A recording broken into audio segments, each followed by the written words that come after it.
வணக்கம் நண்பர்களே. எனக்கு ஒரு மிக முக்கியமான ஒரு டாபிக் பற்றி பேசலாம்னு இருக்கேன்.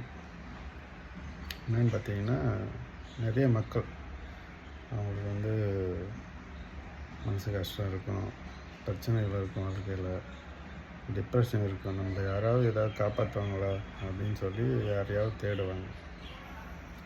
அந்த மாதிரி ஆட்களை தான் பயன்படுத்தி நிறைய போலி சாமியாருங்க நாட்டில் உருவாகிட்டு இன்றைக்கி 100 கோடி 1000 கோடின்னு சம்பாதிச்சு அவனுங்க வெல் செட்டில் ஆகியிருக்கானுங்க.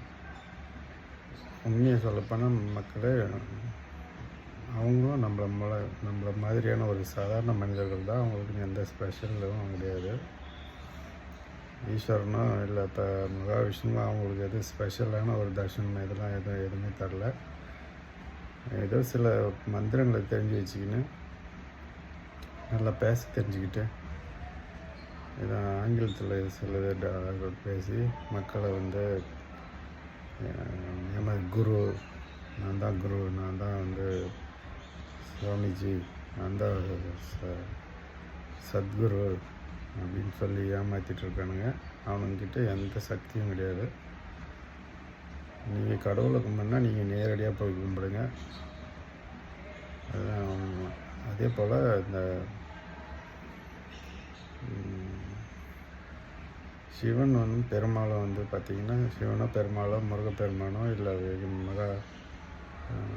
மகாலட்சுமியோ இல்லை பார்வதி தேவியோ இந்த மாதிரியான தெய்வங்கள்லாம் முனீஸ்வரர் பகவானோ இல்லை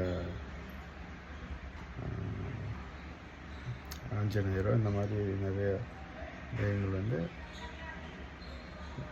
மனிதர்கள் நமக்காக நம்மளால் இறைவன் முன்னோர்களால் உருவாக்கப்பட்ட ஒரு இறைநிலை சக்திகள். இவர்கள் இவங்க தான். நீங்கள் ஒரு சில விஷயம் நம்ம கொஞ்சம் கண்ட்ரோலாக இருக்கணும். இந்த மாமிசமெல்லாம் நீங்கள் சாமி கும்பிட்றீங்கன்னா அந்த நேரத்தில் மாமிசங்களை கொஞ்சம் தவிர்த்துருங்க.